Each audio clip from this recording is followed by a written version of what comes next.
बराह रास्त अभी आपको लिए चलेंगे। वज़ीर इत्तलात मरियम औरंगज़ेब इस वक्त रेडियो पाकिस्तान के दौरे के बाद मीडिया से गुफ्तगू कर रही हैं। ट्रांसमीटर है आपके पीछे जो इस्तेमाल हुआ था, और वो लोग जो इस इक्विपमेंट को और इन बिल्डिंग्स को नीलाम करने की बात करते हैं, जिन्होंने नीलाम करने का नारा लगाया, उन्होंने 2014 में पीटीवी के ऊपर हमला किया और उन्होंने 9 मई 2023 को रेडियो पाकिस्तान पे हमला किया।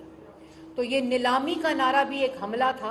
जो प्रोजेक्ट उनका उस वक़्त की अपोजिशन, जिसमें शहबाज शरीफ साहब वज़ीर आज़म बैठते थे और वो कोalition गवर्नमेंट जिनके तमाम लोग इस वक्त गवर्नमेंट में हैं, उन्होंने उस मंसूबे को नाकाम बनाया।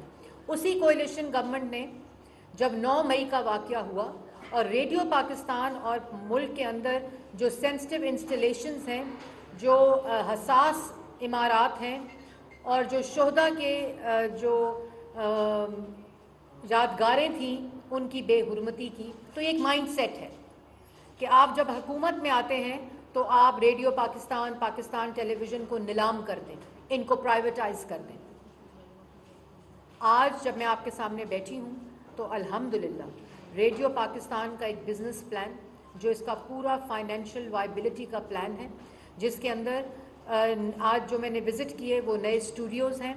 आपको जानकर खुशी होगी, पाकिस्तान की आवाम को जानकर खुशी होगी कि इस वक्त जब मैं आपसे मुखातिब हूँ तो रेडियो पाकिस्तान के अंदर स्पोर्ट्स का FM 94 की फ्रीक्वेंसी के साथ एक 24। वज़ीर इत्तलात मरियम औरंगज़ेब इस वक्त इस्लामाबाद में मीडिया से गुफ्तगू कर रही हैं।